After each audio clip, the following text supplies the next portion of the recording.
À l'âge de 11 ans, il détruisait les pièges des trappeurs pour sauver les castors. Acte fondateur d'une vie entière consacrée à lutter pour empêcher l'homme de massacrer les animaux. Qualifié de pirate de l'écologie, ces méthodes ont souvent été contestées. Aujourd'hui, il publie un manifeste provocateur dans lequel il affirme que les océans, les vers de terre, les abeilles et les arbres sont plus importants que l'humanité. Voici maintenant l'invité des 5 dernières minutes. Et cet invité, c'est le capitaine Paul Watson. Bonjour. Thank you to be here. Merci beaucoup d'être ici avec nous pour parler de ce livre intitulé Urgence, si l'océan meurt, nous mourrons. C'est édité chez Glénat. Ce livre, en fait, c'est un manifeste, un livre en forme de coup de poing. Et le ton est un peu à votre image, c'est-à-dire provocateur.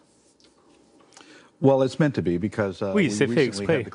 Récemment, il y a eu la conférence sur le climat à Paris et cela n'a rien accompli. Il faut transmettre le message, il faut trouver des solutions à un problème réel et c'est difficile. On voit les images justement de la COP21 à Paris. Je crois que vous avez distribué ce livre à tous les chefs d'État avant que ça ne démarre, la COP21.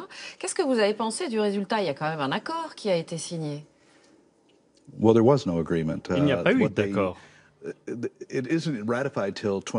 Cela ne sera ratifié qu'en 2020. Ce n'est pas un accord contraignant.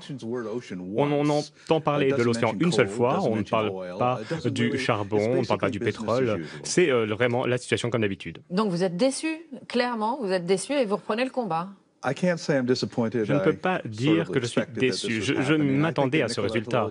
Nicolas Hulot a fait du très bon travail dans l'organisation, mais face à lui, étaient 196 pays qui ne peuvent pas être d'accord sur une seule chose. Donc je ne pense pas qu'il y avait beaucoup de chances de réussite dès le début. Revenons sur votre parcours. Vous êtes un des cofondateurs de Greenpeace en 1969.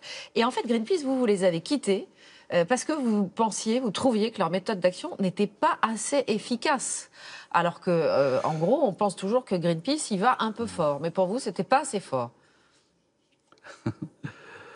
Le Greenpeace que nous avons fondé dans les années 70 n'est pas le même Greenpeace aujourd'hui. Ce sont des personnes tout à fait différentes. Le message et l'activisme sont totalement différents également. Ce que nous avons fait dans les années 70 était extraordinaire, c'était merveilleux. Et ce qui s'est passé, c'est que les personnes de Greenpeace de cette année ont été évincées de l'organisation. C'est devenu une grosse organisation. Et la force du mouvement environnemental, c'est des centaines de milliers de petites organisations, associations à travers le monde, des militants qui s'impliquent avec passion. Militants ou activistes, puisqu'ensuite vous avez créé Sea Shepherd, berger des océans, et là vous êtes parti en guerre, je crois qu'on peut utiliser ces mots-là, contre les chasseurs de bébés phoques, les baleiniers. Et puis vous n'avez pas hésité, vous avez pris des méthodes plutôt radicales. On voit les images, vous êtes allé à l'attaque, attaquer ces bateaux directement. Je ne pense pas que ce soit radical. Il ne faut pas maintenir le statu quo. Nous luttons contre des criminels. Toutes les personnes que nous attaquons enfreignent la loi internationale. Ce sont des organisations de braconnage. Et donc, je ne pense pas que mes activités soient radicales. C'est très conservateur. En 1986, vous avez sabordé la moitié de la flotte baleinière islandaise. Vous avez détruit aussi l'usine de traitement de chair de baleine. On a parlé parfois de vous comme d'un pirate de l'écologie. Qu'est-ce que vous répondez à ceux qui vous qualifient d'écolo terroristes? Je ne suis pas un éco-terroriste, je n'ai jamais travaillé pour Monsanto ou BP. Ce que nous faisons, c'est respecter les lois de protection de l'environnement international. En 1986, nous avons détruit des bateaux, mais ils enfreignaient la loi. Je n'ai pas été arrêté car tout le monde savait bien que si j'étais traduit en justice, il se traduirait en justice eux-mêmes. Dans ce manifeste, vous donnez des conseils sous forme d'injonction. Je disais, le ton est un peu provocateur. Pourquoi est-ce que vous avez choisi cette simplification? On a l'impression que vous faites un peu la leçon à des enfants qui ne veulent pas entendre.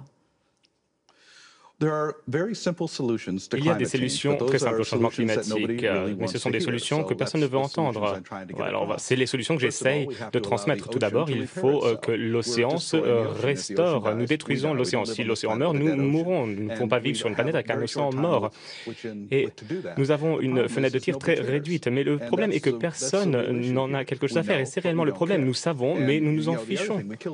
Nous tuons 65 milliards d'animaux par an pour nous alimenter, mais ça produit plus de gaz à effet de serre que toute l'industrie du transport et personne ne veut en parler.